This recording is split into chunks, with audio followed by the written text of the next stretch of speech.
Hello guys, आज का हमारा टॉपिक है नॉर्मल लेबर। नॉर्मल लेबर के बारे में हम पढ़ेंगे और उसके स्टेजेस के बारे में पढ़ेंगे and physiological changes during labour पढ़ेंगे। फिजियोलॉजी क्या क्या फिजियोलॉजिकल चेंजेस होते हैं लेबर में वो हम पढ़ेंगे और मैनेजमेंट पढ़ेंगे लेबर का। पहला हमारा टॉपिक है लेबर। तो लेबर क्या होता है कि series of event that take place in the genital organ. ये सीरीज ऑफ इवेंट होता है जो जेनाइटल ऑर्गन में होता है। सीरीज ऑफ इवेंट्स का क्या मतलब है कि जो एक प्रोसेस, एक के बाद एक होने वाला प्रोसेस सीरीज ऑफ इवेंट्स होता है in an effort to expel the viable product of conception.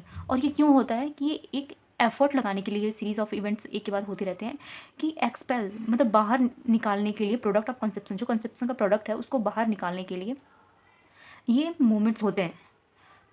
और ये कंसेप्शन प्रोडक्ट क्या क्या होते हैं कि फीटस होता है, प्लेसेंटा होता है एंड मेम्ब्रेन होती है। Out of the वूम through the vagina into the outer world is called labour. और वजाइना के बाहर निकालने के लिए ये जो सीरीज़ ऑफ इवेंट्स होते हैं उसको लेबर बोलते हैं। मतलब हम सिंपली भाषा में समझें तो लेबर एक ऐसा सीरीज़ ऑफ इवेंट है जो जेनाइटल ऑर्गन में होता है और ये एक एफर्ट है, एक तरह का एफर्ट है जो लगता है कॉन्सेप्शन प्रोडक्ट को बाहर निकालने के लिए। और कॉन्सेप्शन प्रोडक्ट क्या होता है? फीटस होता है, प्लेसेंटा होता है और मेम्ब्रेन होती है। आउटर वर्ल्ड में जो कॉन्सेप्शन प्रोडक्ट है उसको बाहर निकालने के लिए जो जो सीरीज़ ऑफ इवेंट्स होते हैं उसको ही लेबर बोलते हैं, उस प्रोसेस को। अब नॉर्मल दो तरह के होते हैं, नॉर्मल लेबर और एबनॉर्मल लेबर। नॉर्मल लेबर को बोलते हैं यूटोसिया और एबनॉर्मल लेबर को बोलते हैं डिस्टोसिया। नेक्स्ट हम पढ़ेंगे स्टेजेस ऑफ लेबर। लेबर में 4 स्टेजेस होती हैं, बारी बारी से हम तुमको पढ़ेंगे। पहला स्टेज, फर्स्ट स्टेज है it start from the onset of the true labour pain. ये स्टार्ट होगा जब मदर को ट्रू लेबर पेन जब से स्टार्ट होगा and ends with the full dilation of the cervix. और ये पहले 10 सेंटीमीटर जब सर्विक्स डायलेट हो जाएगी, 10 सेंटीमीटर जो है सर्विक्स डायलेट हो जाएगी तो ये फर्स्ट स्टेज जो है एंड हो जाएगा। It is in the other word the cervical stage of labour. पहले फर्स्ट स्टेज को हम दूसरे वर्ड में बोलते हैं सर्वाइकल स्टेज ऑफ लेबर। ये भी बहुत इंपॉर्टेंट है, आप नोट कर लेना इसको। Its average duration is 12 hour in primary gravida. Average duration में टाइम कितना लगता है? 12 घंटे लगते हैं प्राइमरी ग्रेविडा में and 6 hours in multipara. और 6 घंटे लगते हैं, 6 आवर्स लगते हैं मल्टी पैरी में। प्राइमरी ग्रेविडा होते हैं जो फीमेल होती है फर्स्ट चाइल्ड को बर्थ देती है उसको प्राइमरी ग्रेविडा बोलते हैं। जो 12 आवर्स लगते हैं उसको टाइम सर्विक्स को फुल डायलेट होने में। और मल्टी पैरी होती है जो उसका फर्स्ट बर्थ नहीं होगा चाइल्ड का, वो दूसरा होगा, तीसरा होगा या मल्टी पैरी होगी तो 6 आवर्स लगता है उसको टाइम सर्विक्स को 10 सेंटीमीटर डायलेट होने में। सेकेंड स्टेज है it start from the full dilation of the cervix. ये स्टार्ट कब से होगा कि जब सर्विक्स पूरी तरह से डायलेट हो जाएगी, not from the rupture of the membrane. Membrane का रप्चर होना नहीं, पूरा डायलेट होना उसका। And ends with the expulsion of the foetus from the birth canal. It has got 2 phases. और कब खत्म होगी कि जो चाइल्ड है वो बर्थ कैनाल में नहीं आ जाता। इसके 2 फेजेस हैं। पहला है द प्रोपल्सिव फेज।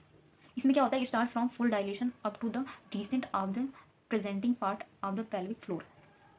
एक्सपल्सिव फेज होता है कि जब डायलेट हो जाती है सर्विक्स और जो बेबी का प्रेजेंटिंग पार्ट है, हेड होगा, शोल्डर होगा या बटक्स होगा, वो पेल्विक फ्लोर पे नहीं आ जाता। अब हम देखेंगे second phase, the expulsive phase. It distinguished by maternal bearing down efforts and and with the delivery of the baby. ये सेकेंड एक्सपल्सिव फेज जो होता है ये शुरू होता है कि जब मैटरनल बियरिंग डाउन एफर्ट्स, जो मदर जो है पुश करेगी, प्रेशर लगाएगी बेबी को बाहर निकालने के लिए, जो प्रेशर लगाती है तब से और बेबी के डिलीवरी तक ये एक्सपल्सिव फेज चलता है। It's average duration is 2 hours. इसके एवरेज ड्यूरेशन क्या होता है? 2 आवर्स होता है इन प्राइमरी ग्रेविडा और 30 minutes in multipara. Third stage देखेंगे हम लेबर का। Its begin after expulsion of the foetus and ends with expulsion of the placenta and membranes. ये स्टार्ट होता है expulsion of the foetus. Foetus जब ये start होता है कि जब मदर पुश करती है, जब बेबी बाहर आता है तब से लेके, और ख़त्म कब होता है कि प्लेसेंटा के बाहर, प्लेसेंटा और मेम्ब्रेन जब तक बाहर नहीं आ जाता तब तक थर्ड स्टेज खत्म होता है तब। It's average duration is about 15 minutes. इसका एवरेज ड्यूरेशन कितना होता है? 15 मिनट्स होता है in both primary gravida and multi gravida. दोनों में सेम होता है, 15 मिनट्स ही होते हैं। The duration is however reduce to 5 minutes in active management. Duration जो है कम भी हो सकता है, 5 मिनट तक भी हो सकता है। अगर हम ढंग से एक्टिव मैनेजमेंट करके ये हम ड्यूरेशन जो है कम भी कर सकते हैं। फोर्थ स्टेज में क्या होता है कि it is the stage of observation for at least 1 hours after expulsion of the after birth. Fourth stage जो है स्टार्ट होता है, या फोर्थ स्टेज हम बोल सकते हैं कि ऑब्जर्वेशन फेज होता है जो 1 घंटे बाद शुरू होता है बेबी के बर्थ के। During this period maternal vitals, uterine retraction and any vaginal bleeding are monitor. इस फेज इस स्टेज में हम क्या करते हैं कि मैटरनल का वाइटल साइन चेक करेंगे, मदर का जो है वाइटल साइन चेक करेंगे, यूटेराइन रिट्रैक्शन चेक करेंगे कि यूट्रस में कोई अभी भी मूवमेंट तो नहीं हो रहा है, ट्विंस के कंडीशन में हो सकता है, या फिर सही से जो प्लेसेंटा वो बाहर नहीं, सारे उसके मेम्ब्रेन्स बाहर नहीं आ पाए हैं। एंड एनी वजाइनल, क्या पोस्ट वजाइनल ब्लीडिंग का मतलब पीएच पोस्टपार्टम हेमरेज तो नहीं हो रहा है, ये सब मॉनिटर करते हैं 4th स्टेज में। बेबी इज एग्जामिन, बेबी को एग्जामिन करते हैं। These are done to ensure that both the mother and baby are well. और ये हम एग्जामिन इसलिए करते हैं एश्योर करने के लिए कि बेबी और मदर दोनों ही ठीक हैं।